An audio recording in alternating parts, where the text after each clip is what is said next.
Olá, pessoal. Boa noite a todos vocês. Como é que vocês estão? Hoje a gente vai ter início na terceira aula. Deixa eu compartilhar antes que eu me esqueça, só um segundo. Pronto. Hoje a gente vai dar início à nossa terceira aula desse livro Mentes Depressivas, As Três Dimensões da Doença do Século, escrito pela doutora Ana Beatriz Barbosa Silva, que faz parte da nossa série de estudos da mente, aqui do GRESG. Então, a gente vai dar início à nossa terceira aula, né? Terceiro estudo sobre esse livro e vai abordar o capítulo que fala sobre as diversas fases da depressão.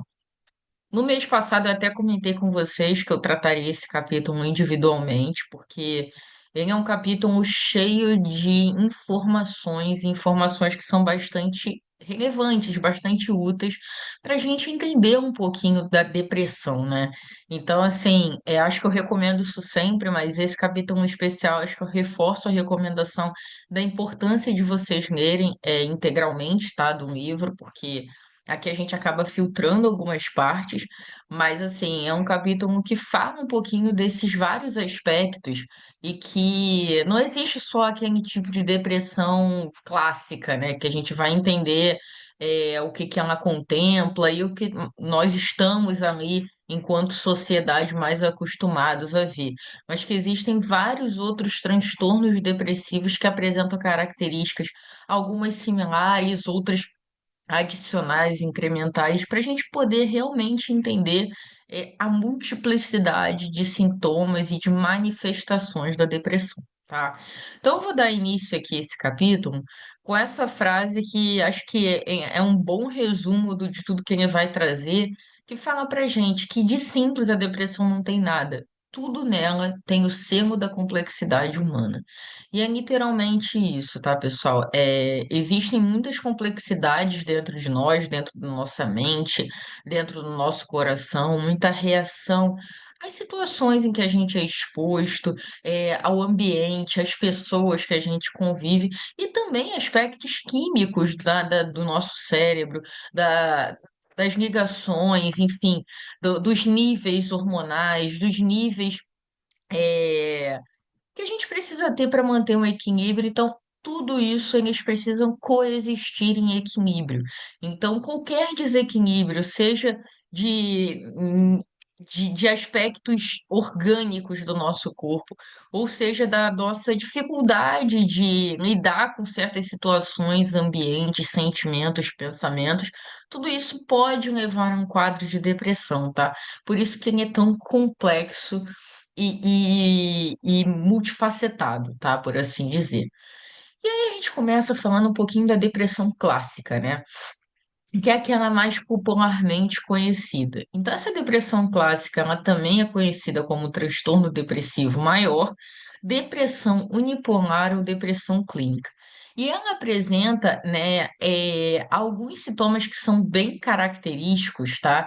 Por ser a forma mais comum da doença, alterações de humor com duração mínima de 2 semanas, um sentimento ali constante de tristeza, de pesar, um abatimento, né? E uma perda de interesse em atividades previamente consideradas agradáveis. Então, esses sintomas são os sintomas essenciais, mas eles não são sintomas únicos, porque existem vários outros sintomas, mesmo na depressão clássica, que podem aparecer na pessoa que está apresentando esse transtorno. Então, eu cito alguns exemplos, não são todos, tá, pessoal? Mas cito aqui alteração do sono, então aqui a gente está falando tanto em insônia quanto em excesso de sono. Também a questão do peso, né? Perda ou aumento significativo do peso, ou seja, vinculado a um apetite muito reduzido ou até mesmo a uma compulsão alimentar. Um pessimismo obsessivo relacionado a acontecimentos negativos, sempre esperar o pior das situações, às vezes, muitas vezes imaginando cenários onde não tem um motivo aparente. Desculpa, os cachorros aqui, Matheus. Um pessimismo, né, como eu estava falando, é muito grande, seja em cenários em que você está ali ansioso por alguma certa situação, ou até criando mesmo situações, imaginando tragédias, imaginando o pior que pode acontecer em cada situação, mas o pessimismo muito presente. Uma perda de energia, muito cansaço, falta de vitalidade mesmo, né? apatia ou intensa irritabilidade, ou indo para um extremo ali do isolamento, da não reação, ou uma reação extremamente agressiva, irritável, com coisas que não teriam esse peso, no geral, coisas muito pequenas para gerar tamanha alteração de humor. Dificuldade de atenção, concentração e memorização, perda de autoestima e sentimentos de culpa, muitas vezes você sentindo que você não tem motivo para estar se sentindo tão mal, mas você está se sentindo tão mal, então você se sente culpado por aquela situação. A redução ou perda da libido, você não está bem nem com você mesmo, como é que você vai estar ali aberto para uma relação com o outro, né? E pensamentos recorrentes de morte ou suicídio. Aí é interessante a gente destacar por que que de morte ou de suicídio? Porque existem pensamentos de suicídio que é você pensar em cometer o ato, em você às vezes planejar cometer o ato, mas também existem pensamentos de morte em que você não está, de repente, planejando cometer o ato, mas você está pensando que seria bom morrer, seria bom sumir, seria bom não estar mais aqui. Então, assim, muitas vezes esses pensamentos a gente não dá o mesmo peso, a mesma relevância, mas também demandam atenção, porque por mais que você muitas vezes não esteja planejando em cometer o ato, você está ali pensando na vida como algo dispensável, a vida como algo que você queria que acabasse, por assim dizer. Então, isso também é um alerta, isso também é um farol de que alguma coisa ali não está funcionando bem e que é necessário buscar alguma ajuda. E aí, dentro da depressão clássica, tá, gente? Repare que eu falei maior probabilidade. Não significa que sempre vai ser assim, que não existem casos em outras faixas etárias, não é isso. Mas a maior probabilidade de ocorrência dos 25 aos 44 anos, sendo mais comum em mulheres, tá? E aí, dentro ainda da depressão clássica, existem variantes da depressão clássica. Então, antes da gente detalhar um pouquinho aqui, é interessante a gente entender por que variantes da depressão clássica. São outros tipos de depressão que apresentam os sintomas em comum com o que a gente acabou de ver da depressão clássica, mas trazem outros vieses complementares. Então, além daqueles sintomas comuns, apresentam outras características. Então, os exemplos que tem no livro são a depressão psicótica, tá? Que além daqueles sintomas da depressão clássica, muitas vezes inclui sintomas psicóticos de fato, como delírios, como alucinações. É uma condição mais complexa e desafiadora do que a depressão comum, justamente por causa desses sintomas adicionais, tá? E ele apresenta um risco maior de suicídio, porque muitas vezes no momento de surto, no momento em que aquela alucinação tá acontecendo, isso pode levar para uma atitude ali extrema, tá, do ato do suicídio, por isso requer uma atenção imediata, especializada e muitas vezes precisa de internação hospitalar. E aí eu queria destacar com vocês que a gente precisa quebrar esse tabu de ver a internação hospitalar necessariamente como algo ruim. Tá? Seja pela razão que for, tá, gente? Transtorno mental, alguma questão física do nosso corpo. Não vou dizer que seja prazeroso estar internado, mas muitas vezes o momento da internação é um momento que a gente recebe cuidados mais constantes, cuidados mais próximos, cuidados ali que podem ser mais efetivos. Isso serve por um órgão qualquer do nosso corpo, como também serve para a nossa mente. Então, sei que ainda existe muito tabu, tá?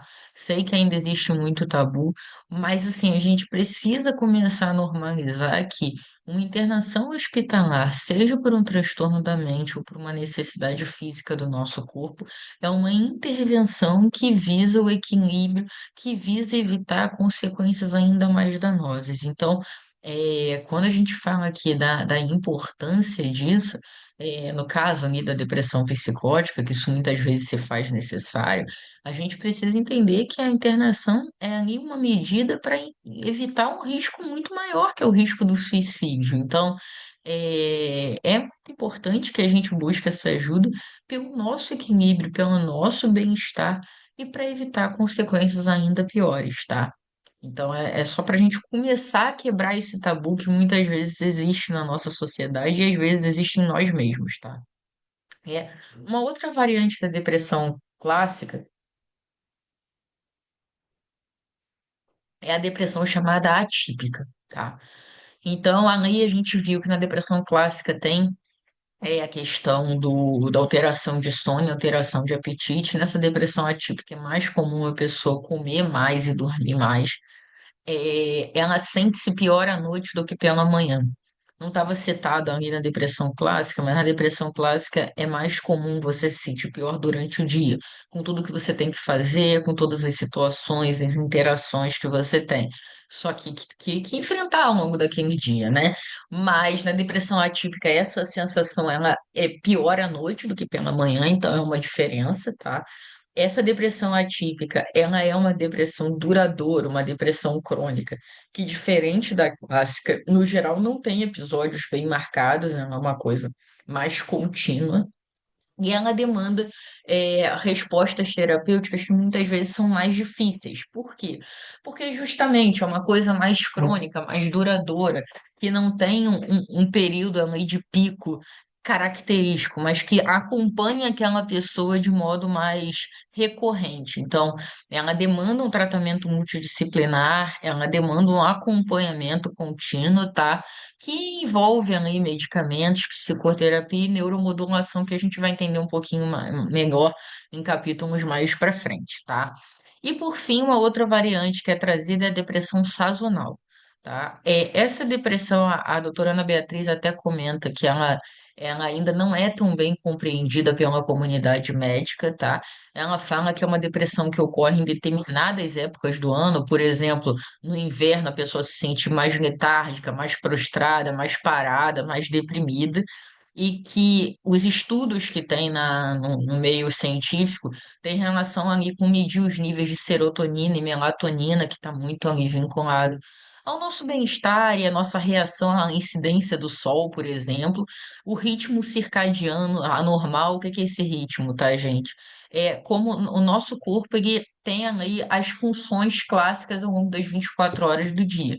Então, no nosso funcionamento normal, a gente vai estar mais ativo durante o dia, com o baixar da luz solar, com o passar do dia, com a realização das nossas atividades, a gente vai se cansando, e aí a gente começa a ter uma preparação para o sono da noite. É claro que isso daí tem profissões que demandam outros horários, mas eu estou falando o ritmo circadiano clássico. Então também tem vieses científicos estudando sobre isso, sobre esse impacto do ciclo normal do nosso corpo biológico ao longo dessas 24 horas, alguma alteração desse ciclo normal ser responsável ali direto por esse tipo de depressão, mas ainda não é uma depressão tão bem entendida pela comunidade científica, embora já seja algo reconhecido como existente, tá?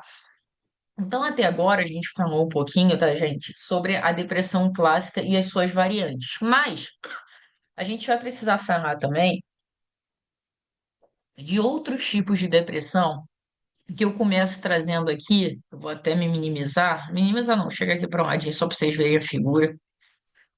E aí vou começar falando aqui sobre a distimia. A distimia é literalmente como está escrito aqui, quando o mau humor vira doença. Por que que ele está falando como o mau humor vira doença? Porque trata-se de um mau humor que perdura por pelo menos 2 anos e que encontra precedentes, ou seja, encontra pontos ali que vieram antes dentro do histórico familiar daquela pessoa. É um subtipo de depressão, tá? E aqui a gente traz alguns dados. 12% dessas pessoas, ela também apresenta hipertensão. 42% não tem boa qualidade do sono. E veja bem, tá, gente? Qualidade do sono aqui não é sobre dormir muito ou dormir pouco.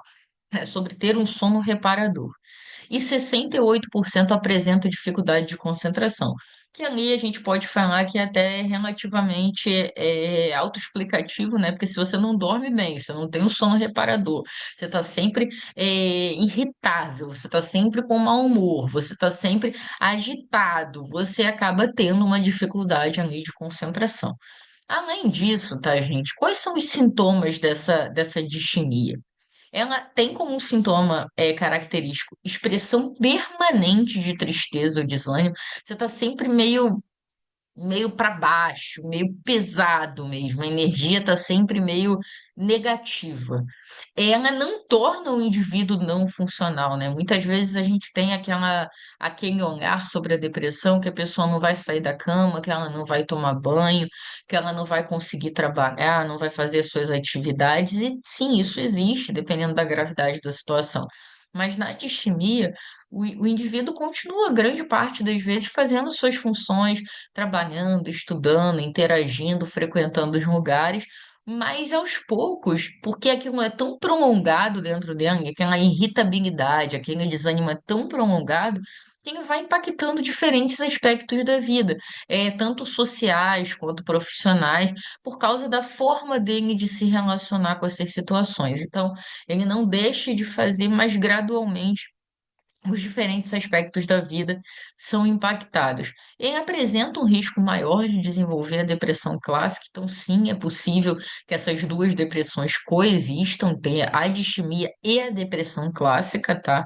E aí ela traz uma coisa que eu achei bem interessante, tá, pessoal? É que a distimia, ela trata-se de um transtorno de diagnóstico primário e não decorrente de outros transtornos mentais ou físicos. E aí parece complexo para mim, foi, tá? Pelo menos, mas eu vou tentar trazer aqui o que eu entendi, tá?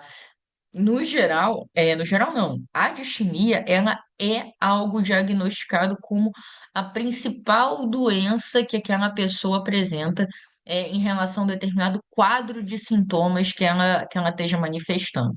Então, ela é um diagnóstico primário, porque muitas vezes quando existem, a gente já estudou, né, ao longo desses livros aí sobre transtornos da mente, a gente já viu que muitas vezes tem muitos pontos de conexão entre os diferentes transtornos. Então, quando a pessoa apresenta, de repente, um episódio de mania, ou ela apresenta uma ansiedade generalizada, ou até questões do organismo físico, aí eu estou falando não propriamente de transtornos da mente, mas às vezes o hipotireoidismo, AIDS, uma doença autoimune, como a esclerose múltipla, por exemplo, ela não é, a distimia ela não é diagnosticada como uma coisa secundária, como uma coisa que veio de algum desses outros transtornos. Então, tanto desses transtornos mentais quanto desses transtornos físicos, a distimia não é diagnosticada como uma consequência disso. No geral, quando ela é a doença que caracteriza aquele quadro, ela é o diagnóstico primário, ou seja, ela já existia independente da mania, da ansiedade, do hipertireoidismo, da AIDS, de alguma doença autoimune ou de alguma outra condição. A distimia, ela vem ali como um diagnóstico primário daquele quadro, tá? Então, isso é importante porque muitas vezes, né, essas outras doenças também causam reflexo, causam uma tristeza contínua, causam ali um desânimo, causam ali um cansaço extremo, uma visão negativa da vida.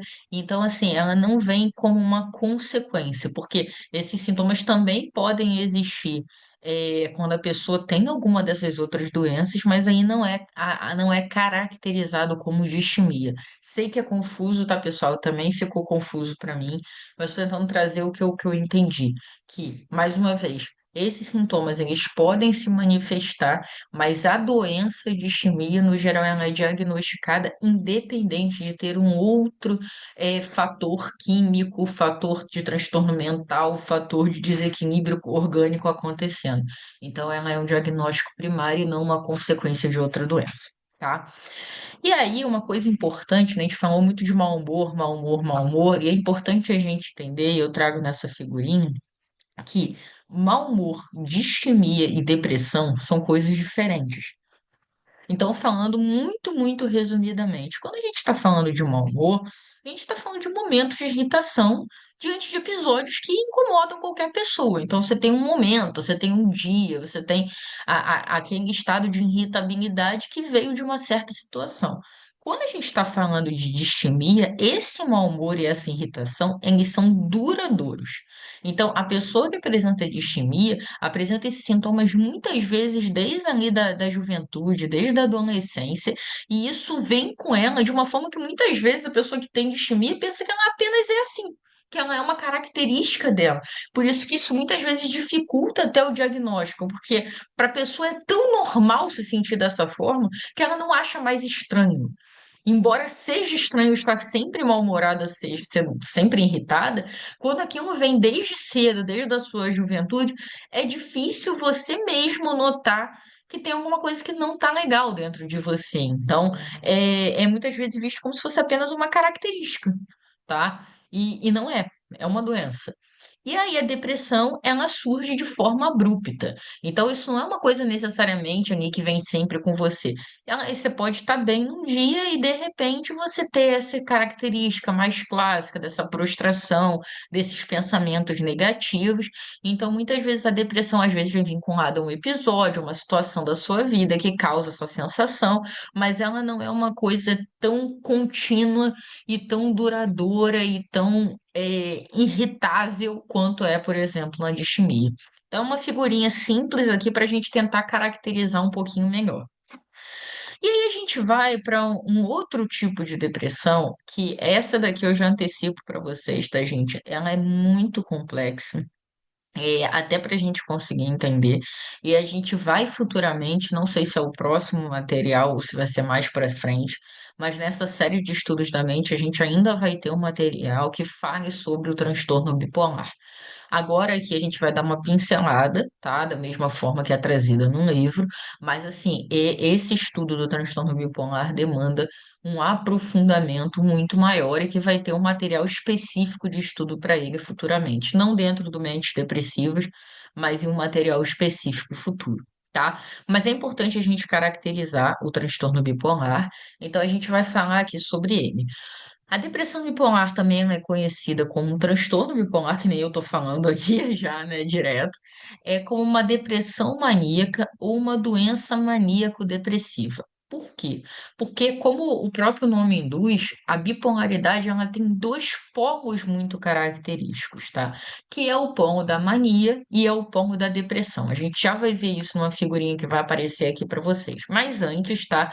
É importante dizer que esse tipo de depressão acomete homens e mulheres na mesma proporção. As outras que a gente estava vendo tá falando que a incidência é maior em mulheres, mas o transtorno bipolar tem mais ou menos a mesma proporção entre homens e mulheres. Ele costuma acontecer na adolescência e depois acontece de um modo intermitente ao longo da vida, ou seja, começa ali desde jovem e ele vem ali, essas oscilações, essa bipolaridade, ela acompanha a pessoa, mas com episódios de manifestação de modo intermitente. Então, você tem um período que você está contínuo, que você está bem, e aí você apresenta um episódio dessa polaridade, e assim vai ao longo da vida. Esse tipo de depressão tem uma forte manifestação genética. Cerca de 80 a 90% dos pacientes que apresentam esse quadro tem algum outro parente que apresenta também alguma forma de depressão. E ela apresenta um risco de suicídio elevado, especialmente quando ela está em extremos desses dois pontos, o extremo ali da depressão ou da mania. Então, ela demanda ali um acompanhamento para evitar o agravamento natural da doença. Então, se não tratada, esses episódios tendem a ser cada vez mais críticos e você precisa de um acompanhamento dessa doença para manter esse humor ali sem grandes níveis de oscilação. E aí, gente, vou tentar trazer aqui as características, tá? Mais do que ler aqui com vocês, tá? Esse material depois vai ser divulgado no YouTube e vocês podem acessar, mas é importante a gente entender um pouquinho desses pontos, né? Porque no transtorno bipolar você tem a doença aqui, como eu falei, também chamada de maníaco depressivo. Por quê? Porque a pessoa que apresenta o transtorno muitas vezes oscila em dois polos que são muito opostos, em manifestação e em sensação. E são dois extremos que são muito diferentes, mas que demandam o mesmo nível de atenção se a gente for pensar. Por quê? Porque na fase da mania é como se a pessoa se visse como um super-herói, tá? Um super-herói que tem vários poderes. E isso é muito preocupante porque ele muitas vezes se sente invencível, tem mania de grandeza, acaba se arriscando, sendo imprudente das mais diferentes formas, porque acha que ele é invencível, ele é um super-herói, então aquilo não vai gerar uma consequência para ele, porque ele vai conseguir superar. Perde um pouco da noção da realidade, desse senso crítico. Muitas vezes tem ideias delirantes, então as ideias delirantes vão desde ter um superpoder, como muitas vezes achar que a televisão está falando com você, que o rádio está falando com você, que as pessoas estão te mandando mensagens ocultas que somente você teria o poder de entender. Então, aquela pessoa na fase de mania, ela se acha com uma força e com um poder mesmo, por assim dizer, invencíveis. Isso é muito preocupante, porque a gente não é super-herói. A gente não é invencível. As nossas ações geram consequências que podem ser consequências desastrosas. Então, essa fase da mania, embora ela seja caracterizada por é uma euforia desproporcional, é uma excitação desproporcional. Então, nessa fase, muitas vezes as pessoas apresentam ali é, uma ansiedade, uma dificuldade para dormir, porque essa energia está muito acelerada dentro dela, então o sono é muito prejudicado e o sono é extremamente importante para o nosso equilíbrio, para a nossa restauração mesmo, para a nossa harmonia. Então, ela fala muito rápido sobre diferentes assuntos, porque ela está se comunicando na velocidade do próprio pensamento. E aquele pensamento ele está muito acelerado, está em ondas muito aceleradas. Então, ela tem a sensação que está ali com um pensamento muito rápido, como eu falei, que é capaz de muitas coisas, de fazer tudo de uma vez só. Então, é uma fase que demanda uma extrema atenção para que a pessoa não se coloque em riscos, que ela vai ser afetada naturalmente, mas que naquele momento ela não está com discernimento de medir as consequências. Por outro lado, naquele outro extremo desses polos bipolares, você tem o sintoma da fase depressiva, que aí muitas vezes é num viés de extremo abatimento. É uma tristeza em grande parte do dia, todos os dias, perda de interesse por atividade, uma alteração do sono, sentimento de inutilidade, não sirvo para nada, eu me sinto culpado por tudo. Então, você vai desde um superpoder que você pode tudo, até um outro ponto que você não se sente capaz de nada. Por isso é muito extremo esses pomos. Então, a pessoa apresenta todas aquelas características da depressão clássica que a gente falou. Então, alteração significativa de energia, de sono, de apetite, dificuldade de se concentrar, tomar decisão, pensamentos recorrentes sobre morrer ou sobre se suicidar. Então, vai desde um polo de sou invencível para um polo de eu não me sinto capaz de nada. E isso é muito preocupante, isso é muito extremo, isso demanda extrema atenção. Só que dentro do transtorno bipolar, você ainda tem tipos dessa manifestação, tá? Por isso que eu falo que esse transtorno ele demanda um estudo apartado. Então é como se no livro da mente depressiva a gente estivesse entendendo mais a fundo essa fase aqui, tá? Que é a fase da depressão. A gente ainda vai precisar entender melhor os sintomas da fase maníaca e caracterizar essa bipolaridade naquele material futuro que eu comentei. Mas por hora, a gente vai trazer aqui os três subtipos principais do transtorno bipolar, tá? Eu vou chegar a minha caixinha aqui para um lado de novo, para não ficar na frente.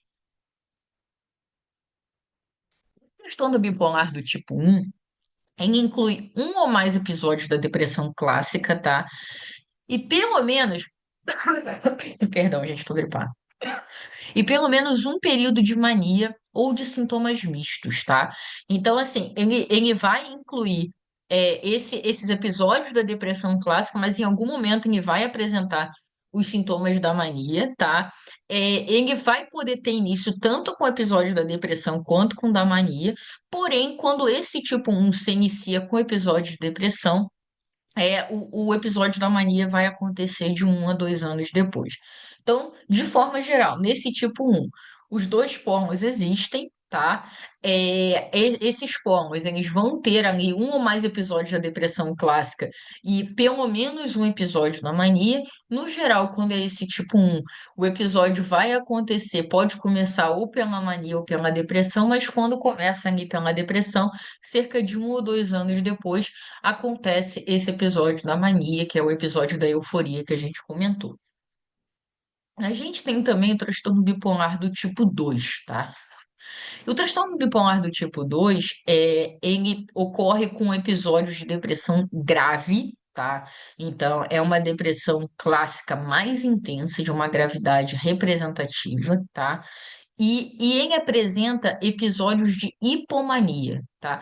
Mas, Mariane, você ainda não falou de hipomania. Então, é o que a gente falou, a gente vai ter que aprofundar esse estado de mania mais pra frente. Mas só para vocês entenderem. Naquele estado de mania que a gente viu ali no slide anterior, a gente viu sintomas muito exacerbados dessa invencibilidade, desse superpoder, dessa sensação de que você está acima de tudo, que você é capaz de tudo. Nos episódios da hipomania, você apresenta alguns desses comportamentos, mas de forma um pouco mais branda, tá? Mais moderada. Então, é como se nessa transtorno bipolar do tipo 2 a depressão, ela tivesse uma manifestação mais grave. O episódio de mania, ele existe, mas de uma forma mais moderada, tá? Mas eles existem os dois. E ele não vai atingir, por exemplo, a mesma gravidade da mania que atinge no transtorno 1. Então vamos lá, vamos tentar organizar. Transtorno do tipo 1, você tem a depressão e você tem a mania. Só que a depressão é mais clássica e a mania ela é mais intensa. No transtorno bipolar do tipo 2, você também tem os dois. Só que a depressão é mais grave, ela tem uma intensidade maior e a mania, ela existe, mas enquanto hipomania. Ou seja, ela existe ali de uma forma mais branda, apesar de ser característica, ela é mais branda do que no tipo 1. Então, por assim dizer, no tipo 1, os dois tipos, mania mais intensa. O tipo 2, os dois tipos, mais depressão mais grave. Tá? E outra diferença importante é que também é diferente ali do tipo 1, que vai ter um episódio de depressão e 1, 2 anos depois vai acontecer o de mania, no transtorno bipolar tipo 2, essas fases elas costumam acontecer logo depois uma da outra. Então, a pessoa vai apresentar um episódio de depressão grave, e aí logo depois, ou antes ou depois, mas imediatamente, vem esse episódio de hipomania, tá? Então, não há um período aí característico como o primeiro, mas eles costumam ser em sequência. Acontece um e acontece outro, tá? Então, a gente tem ainda também o transtorno ciclotímico. E aí eu vou ler para vocês, depois a gente comenta. Essa forma de transtorno bipolar caracteriza por períodos curtos de depressão moderada e hipomania. Essas oscilações podem ocorrer em intervalos de poucos dias e esses ciclos continuam por pelo menos 2 anos. Em geral, esses sintomas não ficam ausentes por mais de 2 meses. No entanto, é pouco provável que a pessoa desenvolva um quadro de depressão clássica. Então, nesse tipo, tá, gente, ainda dentro do transtorno bipolar, ele é caracterizado pela recorrência. Então, a gente falou, né, que no geral o transtorno bipolar começa desde uma idade jovem e apresenta os períodos de manifestação intensa de forma intermitente ao longo da vida. Mas essa manifestação do transtorno ciclotímico, ele vai acontecer, né, em intervalos mais cíclicos, eles continuam de modo mais recorrente, tendo esses faseamentos. Então, a depressão e a hipomania, a depressão e a hipomania não com tantos períodos de ausência. Então, assim, fala que no máximo 2 meses sem apresentar, mas no geral não fica mais do que 2 meses sem apresentar esses sintomas. E ele é meio diferente do tipo 1, que, como eu falei, tem uma mania mais grave, ou do tipo 2, que tem uma depressão mais grave, ele apresenta um episódio de depressão moderada e de hipomania. Então, ele é menos intenso, mas ele é mais recorrente, tá? Eu espero que isso tenha ficado claro aqui para vocês, mas eu sei que é muita informação e como eu falei, a gente ainda vai aprofundar no transtorno bipolar mais para frente, tá? Agora a gente está tentando entender a perna da depressão que compõe ele, mas a gente ainda vai falar bastante ali sobre a parte da mania. Tá? E além disso, o livro traz outros tipos de depressão que foram caracterizadas como depressão circunstancial. Tá. E o que que são elas?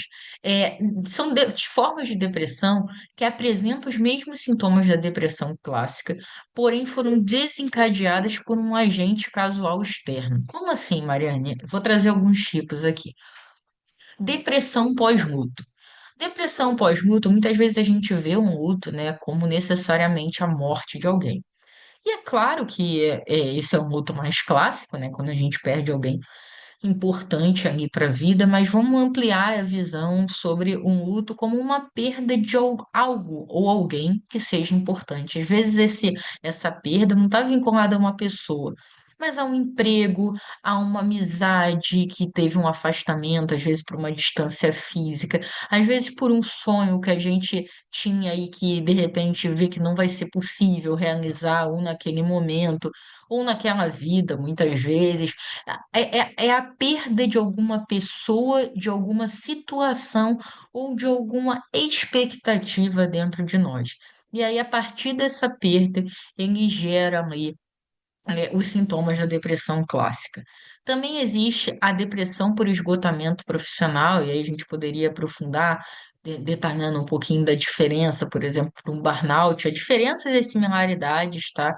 Mas, assim, esse tipo de depressão circunstancial vai ali por um viés onde aquela pessoa está extremamente esgotada, está extremamente cobrada no aspecto profissional, por vezes se sente culpada por não conseguir dar a mesma atenção a outros aspectos da vida que demandam a presença dela, que demandam a energia dela e ela não está conseguindo, muitas vezes não vê mais propósito naquilo, mas precisa ou se sente de alguma forma amarrada àquela situação profissional, e isso vai gerando um abatimento, vai gerando um esgotamento, efetivamente também trazendo os mesmos sintomas da depressão clássica. Você tem também a depressão episódica, e aí traz o exemplo ali de Natal e Ano Novo.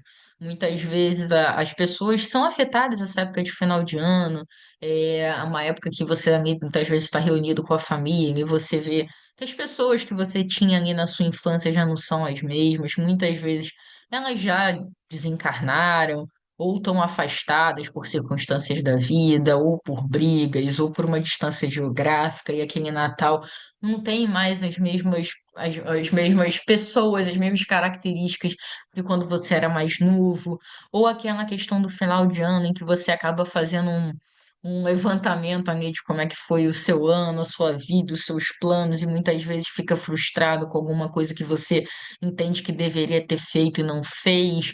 Então, é uma depressão ali que está muito vinculada ao momento do tempo que tá ali caracterizado. Então, apresenta os mesmos sintomas, mas no geral, quando passa aquela fase, a tendência é que aquelas sensações também diminuam, ou até mesmo, idealmente, sumam, né, dessa depressão. É, tem a depressão por desajuste social, tá, pessoal? Que é a depressão, como a gente fala aqui, sobre a questão de você se sentir não pertencente a uma determinada situação. Então, muitas vezes você não consegue criar vínculos, ou você tem uma mudança de cidade, uma mudança de colégio, uma mudança, de cultura da onde você vive, você tem um tempo de adaptação e você não se sente pertencente àquilo. Isso traz um abatimento, isso traz uma sensação de não pertencimento de fato, e aí acaba manifestando esses sintomas da depressão clássica, ou uma depressão pós-trauma também, que aí advém de um trauma, que pode ser um acidente, uma experiência de quase morte, um episódio de violência, um episódio muitas vezes de abuso, abuso físico, abuso sexual, abuso moral, muitas vezes também. Então, aí tem algum trauma que você ou alguém próximo passou e que desencadeia aí aqueles sintomas de depressão.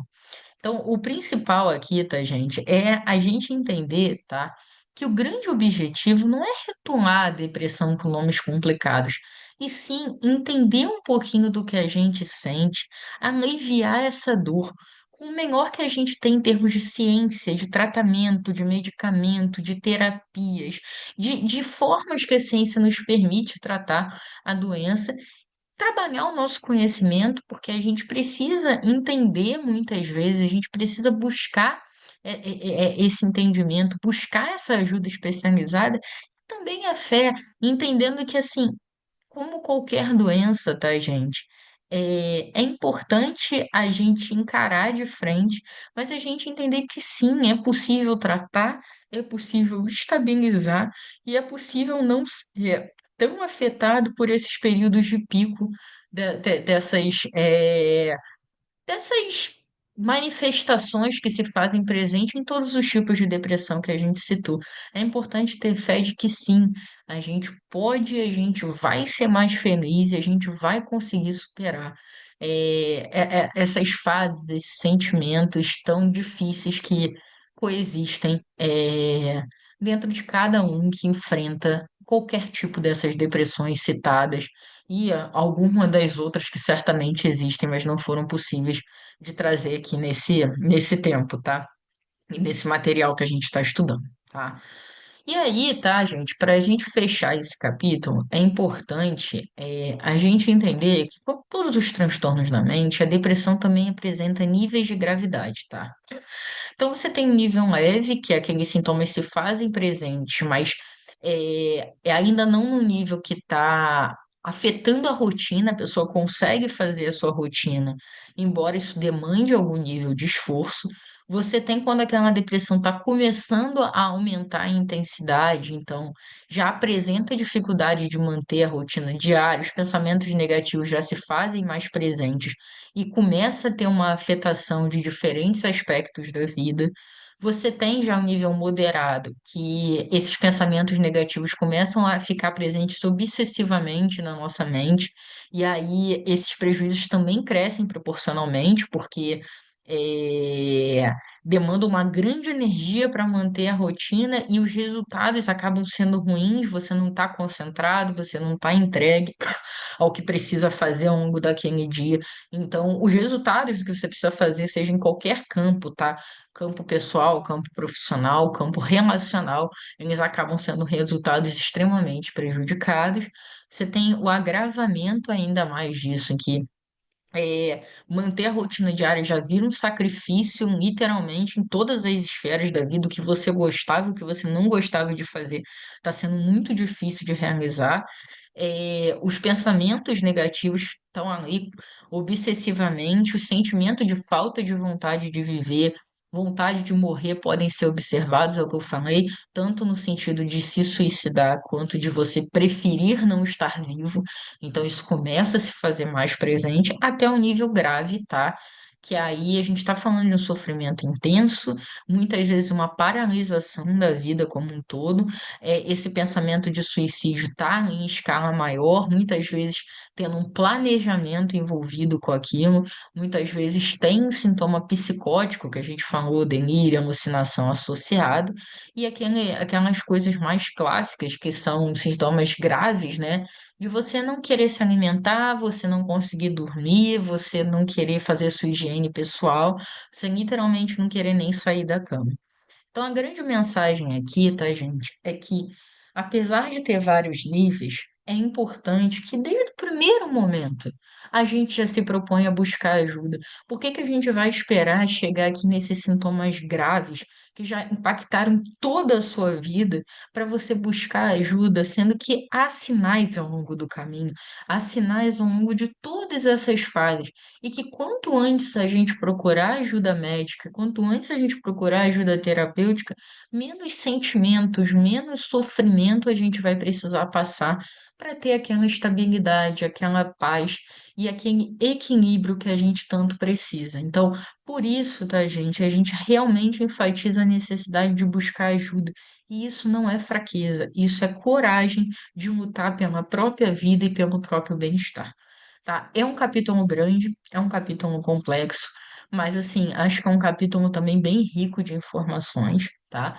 E a gente fechou com ele, com esse slide, e aí só para dar visibilidade para quem está lendo o material, para acompanhar, a ideia é que na próxima aula do próximo mês a gente trabalhe o capítulo 4 e o capítulo 5, que vai falar sobre a depressão e suas causas e também a depressão na fase da infância e da juventude, então a depressão infanto-juvenil. tá bom? Então é isso, pessoal. Encerra a aula de hoje com um grande beijo a todos e falando que tanto eu quanto qualquer trabalhador do Grupo de Estudos Espíritas Saint-Germain está à disposição para comentários, dúvidas ou complementos que vocês queiram trazer, tá bom? Uma boa noite, beijo a todos. Tchau, tchau.